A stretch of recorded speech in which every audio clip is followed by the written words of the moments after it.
नमस्कार. आपण जय किसान green India technology कंपनीचे बायोलॉजिकल खत घेतलं होतं तुमचे उन्हाळी कांद्यासाठी, जे कांदे आहेत ते, आणि त्याच्यानंतर काही उर्वरित खत होतं तुमचं.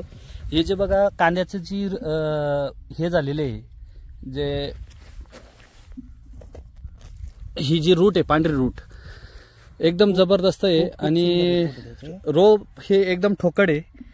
तर याच्या बाबतीत काय सांगू इच्छिते तुम्ही? तुमचं रोप जेव्हा टाकलं होतं त्या टायमाला खूप पाऊस झाला, लोकांचे रोप बसले गेले, तर तुम्हाला काय फरक वाटला या खत वापरल्याचा? खतांचे आम्हाला आणि त्यानंतर टाकल्यानंतर आता बी तुम्ही बघू शकता माझं रोप बी उपटण्याचं काम चालू आहे. कारण की रोप एवढ्या पावसातून वाचलं आणि तुमचं थोडं आर्ली रोप होतं.